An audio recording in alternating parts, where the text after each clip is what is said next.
Muy buenos días, feliz sábado tengan todos, todas.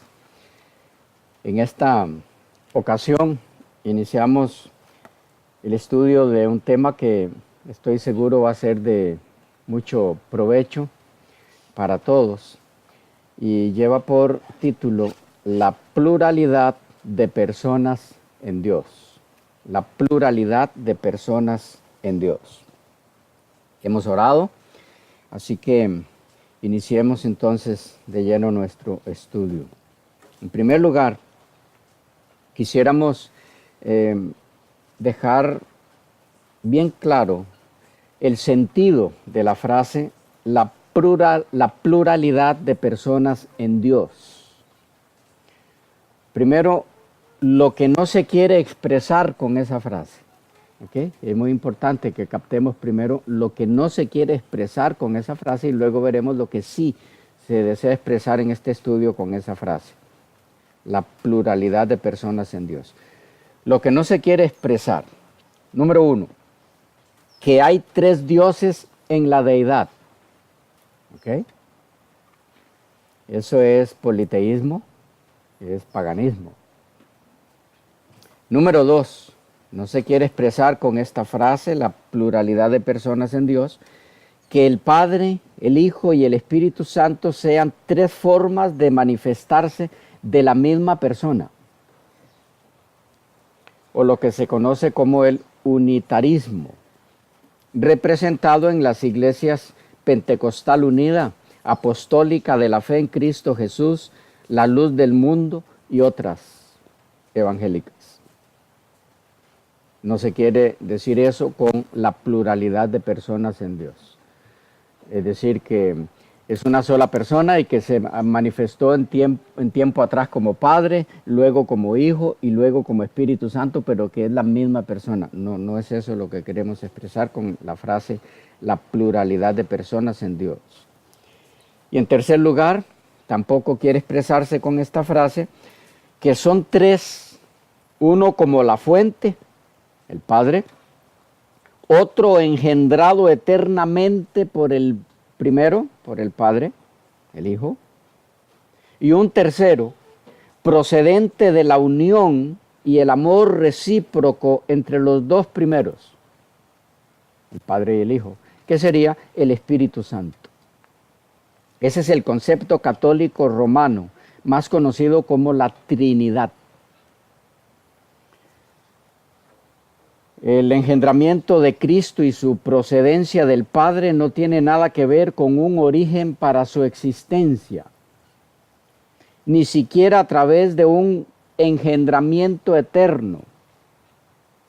El engendramiento de Cristo es en el contexto de la encarnación y su ministerio redentor, no en el contexto nunca de un origen para su existencia. Aun cuando se pretenda que ese engendramiento eterno, que de paso es una contradicción si lo analizan, porque engendramiento implica de alguna forma inicio. Así que aunque se pretenda que con ese engendramiento eterno se quiere decir que sí ha sido engendrado, pero desde la eternidad. Entonces nunca comenzó. ¿Cómo entender eso?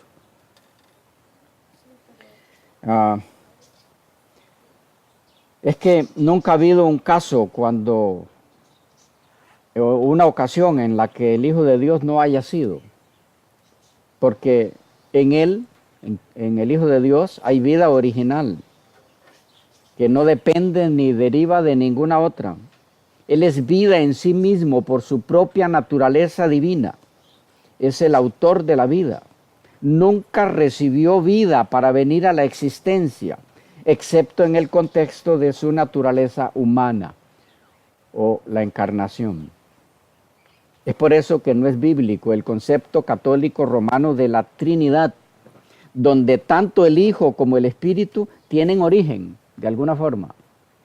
Aun cuando dicho concepto sea expresado por los teólogos católicos en forma muy camuflada, con el concepto confuso del engendramiento eterno. del Hijo.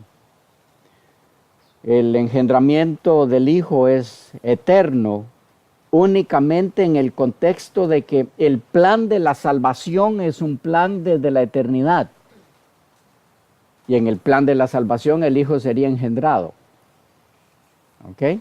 Ese es el único contexto en el que se puede entender un engendramiento eterno para el Hijo. ¿Claros ahí? ¿Sí? En lo que no queremos expresar con pluralidad de personas en Dios. Lo que sí se quiere expresar con esta frase, la pluralidad de personas en Dios, es que, número uno, la deidad bíblica está compuesta por más de una persona.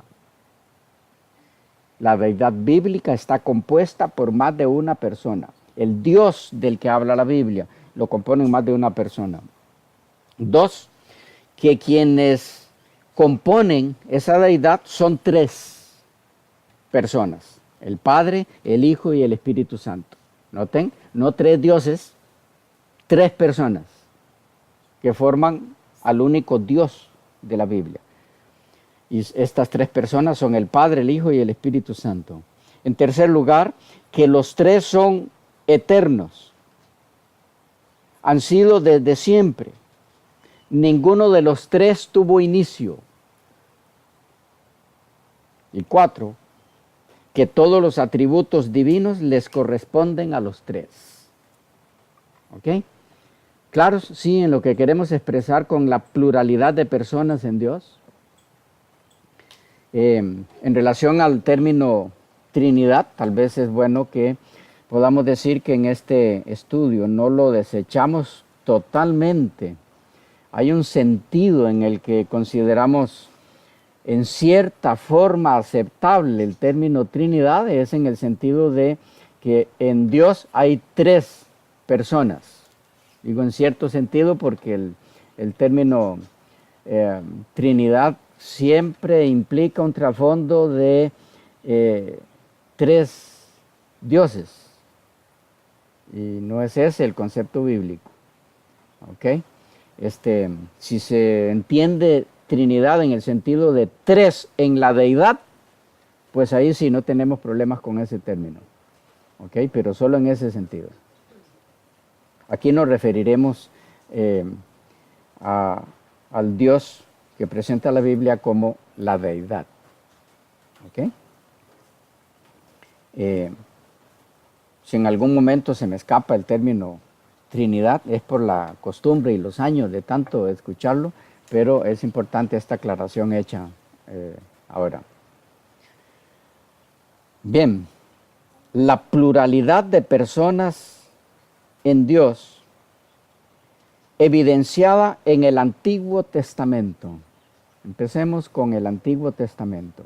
Hay evidencias en el Antiguo Testamento de que hay más de una persona en lo que la Biblia llama Dios. Las referencias a Dios en el Antiguo Testamento como más de una persona.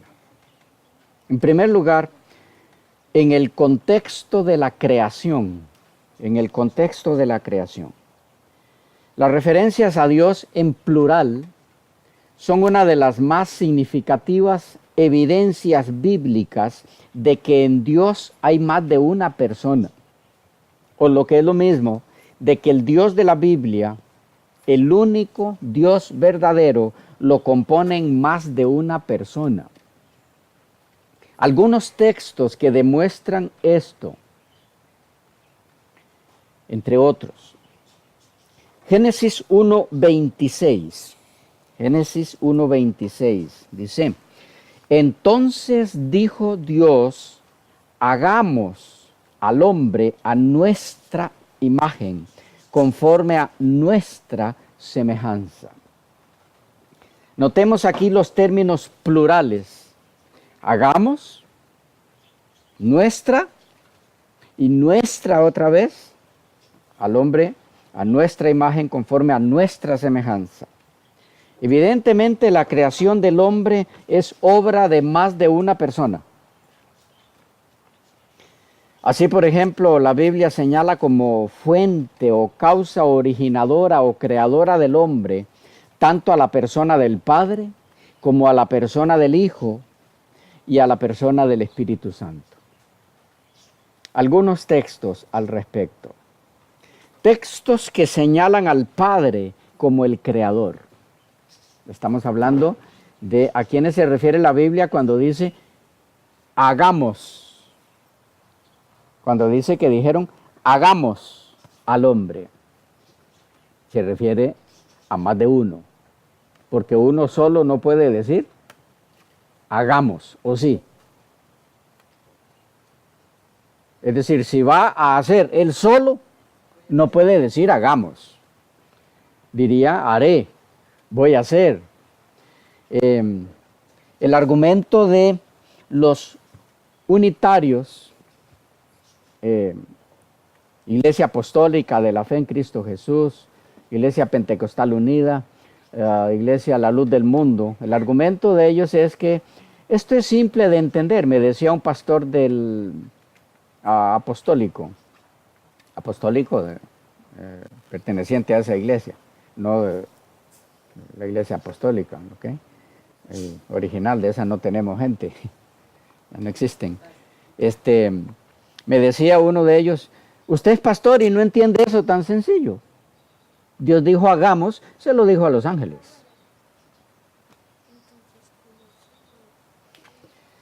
El problema es que si eso es así, si Dios le dijo eso a los ángeles, hagamos, entonces tenemos problemas. Cuando el ángel Gabriel se presenta a Juan en el Apocalipsis y en un momento Juan se inclina ante él, pretende adorarlo y ¿qué le dice Gabriel? No lo hagas. Adora a Dios. Yo soy consiervo tuyo y de tus hermanos. Entonces, si fue a los ángeles que Dios le dijo hagamos, ¿por qué tendría problema Gabriel con impedir que Juan le adorara? Juan podría adorarlo porque si Dios le dijo hagamos a los ángeles, entonces los ángeles nos crearon junto con Dios. ¿Me captan el punto? Entonces no habría problema en adorar a los ángeles. No habría problema en ese sentido de adorar a los ángeles porque entonces fueron creadores. Ok. Ahora, después de analizar esto, este mismo pastor decía, bueno, no, o sea, él le dijo hagamos, pero era en el sentido de que vengan para que participen viendo cómo yo hago. Bueno, ya hay, creo que hay formas más serias de estudiar la Biblia. Pero estábamos por ver los textos algunos de los textos, donde se habla de los tres, tanto del Padre como del Hijo, como del Espíritu Santo, y se los señala como habiendo participado directamente cada uno de ellos en la creación. De allí la frase, hagamos. ¿Ok?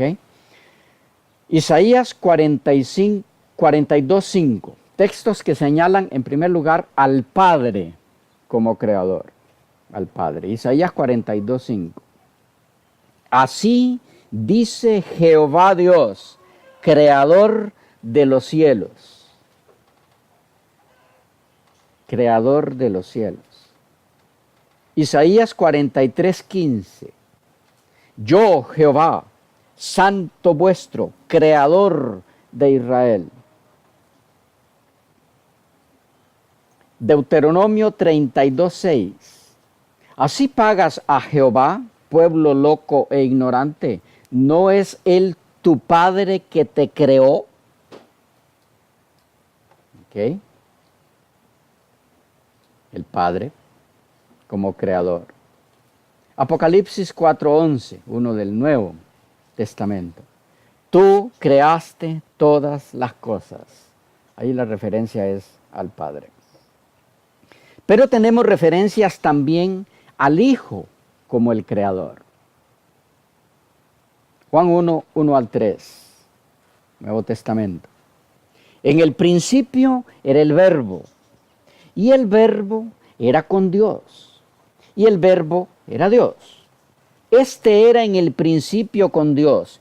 Todas las cosas por Él fueron hechas. ¿Lo ven? Todas las cosas por Él fueron hechas. Y sin Él, nada de lo que ha sido hecho fue hecho. Hechos 3:14. Hechos 3:14. Mas vosotros negasteis al santo y al justo, y pedisteis que se os diese un homicida, y matasteis al autor de la vida. ¿Cómo se le llama a nuestro Señor aquí? Al Hijo. El autor de la vida. Colosenses 1:15 al 18. Colosenses 1:15 al 18. Él es la imagen del Dios invisible, el primogénito de toda creación. En relación a lo que significa el primogénito de toda creación, pueden mirar la serie titulada El primogénito de la creación, o ese tema, está en la serie de los Testigos de Jehová.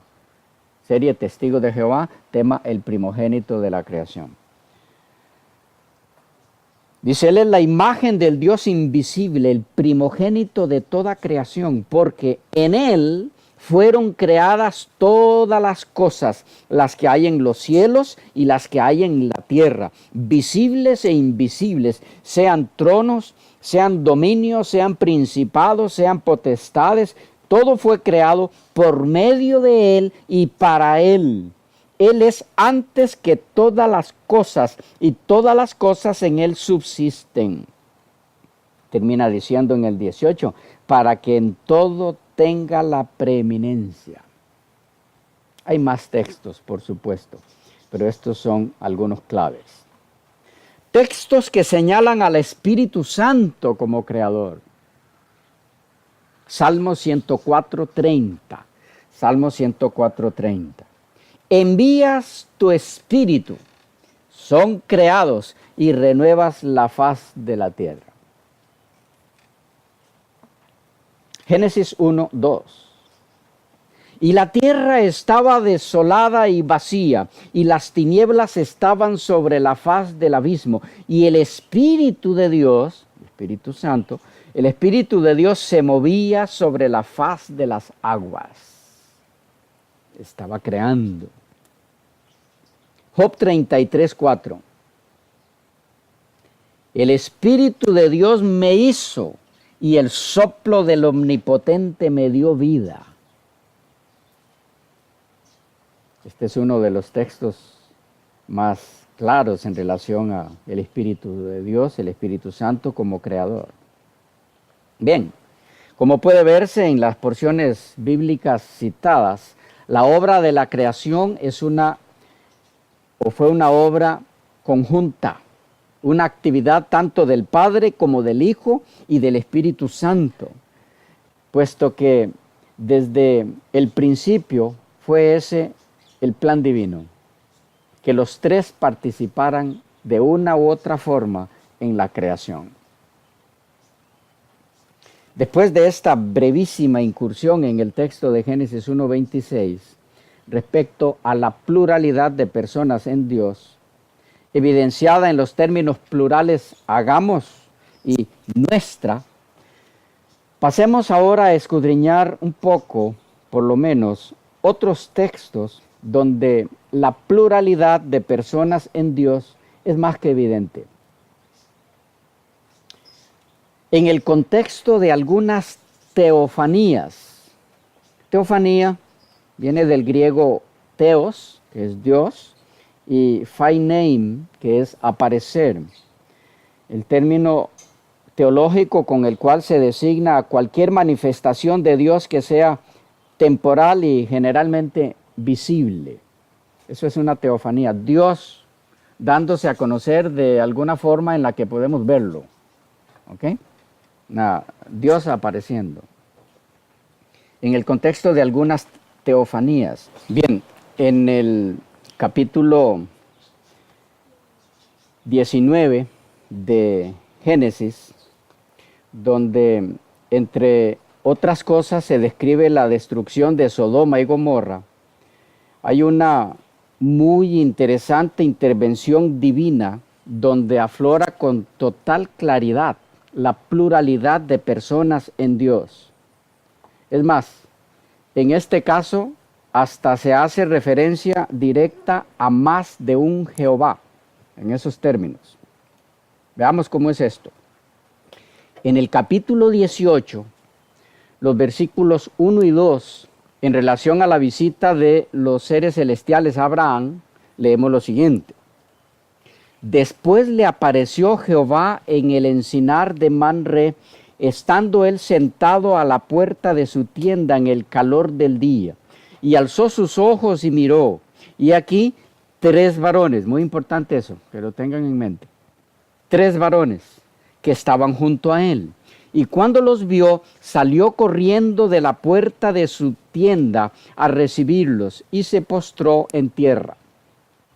Pasando luego ahora al verso 16, leemos que los varones se levantaron de allí y miraron hacia Sodoma, y Abraham iba con ellos acompañándoles. Pero a partir de aquí, mientras que los otros 2 se levantaron de allí y se encaminaron ¿hacia dónde? Hacia Sodoma, según el verso 22. El tercero, porque eran 3, no lo olviden, quedó dialogando con Abraham. Y acerca de este que quedó dialogando con Abraham, el relato dice lo siguiente, 18, 17. Y Jehová dijo, ¿encubriré yo a Abraham lo que voy a hacer? Notemos aquí, ¿cómo llama la Escritura al varón que quedó con Abraham? De los 3, el que quedó con Abraham, la Biblia lo llama Jehová. Si uno de los 3 seres que descendieron del cielo en ocasión de la destrucción de Sodoma y Gomorra fue el mismo Jehová, es precisamente aquí donde puede verse. Y es precisamente con quien Abraham entabla su diálogo que podríamos llamar intercesor a favor de los habitantes de Sodoma y Gomorra. Y por la misma razón, cuando se vuelve a hacer referencia a los varones que habían descendido del cielo en el capítulo 19 ahora y el verso 1, ya no se habla de 3 varones, sino de ¿cuántos? ¿Pueden verlo en el 19.1? Se habla de 2. Esto debido a que uno de ellos había quedado conversando con el patriarca. El texto dice, 19.1, llegaron pues los 2 varones a Sodoma a la caída de la tarde. ¿Cuántos? 2. Permítanseme insistir aquí que solo hay ahora 2 varones. De los 3 que visitaron a Abraham, el otro, el tercero, era Jehová mismo. Y había quedado con Abraham. Y que era el propio Jehová. Puede verse por la forma en la que Abraham se refiere a él en su intercesión. El patriarca usa frases para referirse a ese tercero, al ser con quien hablaba, como verso 25, el juez de toda la tierra. ¿Quién es el único que puede recibir este título? Es Dios, el juez de toda la tierra. Y en los versículos 27, 30, 31 y 32 lo llama mi Señor. Mi Señor. Como puede observarse entonces, el ser que hablaba con Abraham, uno de los 3 varones, era Jehová mismo. Pero a todo esto, el texto en este caso, en esta teofanía, que evidencia pluralidad de personas en Dios, está más adelante. Repasemos. 3 varones visitaron a Abraham. Génesis 18, 1 y 2. 2 de ellos se van hacia Sodoma. Verso 22. Uno de ellos, uno de los 3, se queda con Abraham. Verso 22. Y aquí viene el punto principal de todo esto. El varón que hablaba con el patriarca, ya terminado el diálogo, procede a cumplir la misión a la que había venido, destruir Sodoma. El verso 33 del capítulo 18 dice, y Jehová se fue luego que acabó de hablar con Abraham, y Abraham volvió a su lugar. Ya habiendo llegado al lugar, el capítulo 19, verso 24, declara, entonces Jehová hizo llover sobre Sodoma y sobre Gomorra azufre y fuego de parte de Jehová desde los cielos. ¿Estamos captando? Termina de dialogar con Abraham y se va a cumplir la misión a la que vino, destruir Sodoma y Gomorra. Pero la forma en la que lo hizo es la que refleja la pluralidad de personas en Dios. Como aquí, hablando de más de un Jehová al mismo tiempo, funcionando, actuando en la misma ocasión. Entonces Jehová, allí tenemos uno, hizo llover sobre Sodoma y sobre Gomorra azufre y fuego de parte de Jehová desde los cielos. Si hubiera sido solo uno, simplemente dice, hizo descender fuego sobre Sodoma y Gomorra. Pero dice que lo hizo descender de parte del Jehová que estaba en el cielo. O sea, había un Jehová en el cielo y había otro Jehová en la tierra. Eso es lo que el texto dice. Notemos aquí la intervención de dos Jehová. Entonces, por un lado, el Jehová que había venido con los otros dos varones, que en realidad eran ángeles, como todos sabemos. El Jehová que había hablado con Abraham, el que partió hacia Sodoma, a donde habían ido los otros dos varones, según el verso 22. Pero por otro lado, ahora dice la Escritura que este Jehová, el que había descendido desde los cielos, hizo llover fuego y azufre de parte de Jehová del cielo. ¿Podemos notar el punto? ¿Sí? Un Jehová, el que había descendido a la tierra, hace descender fuego de parte del otro Jehová que estaba en los cielos. Es claro. Aquí no hay nada confuso. Sí, hay más de un Jehová. Y aunque el estudio alusivo al nombre Jehová en sí, lo tratamos en otro tema aparte, en otra serie, por ahora baste señalar que aquí claramente el texto bíblico hace mención de dos Jehová. ¿Sí? ¿Claro? Y concluimos aquí otra de las evidencias de la pluralidad de personas en Dios, de la enseñanza bíblica de que hay más de una persona en Dios, con esta teofanía del Génesis. ¿Claros? ¿Preguntas? ¿No hay? ¿Los niños lo han entendido bien? ¿Sí? Dos Jehová. Uno desciende junto con dos ángeles y ese que descendió hace descender de parte del Jehová que está en el cielo fuego y azufre sobre Sodoma y Gomorra. Ahí tenemos dos Jehová. ¿Ok? ¿Sí? Quedamos por aquí, se nos fue el tiempo, nos vemos en la próxima sección.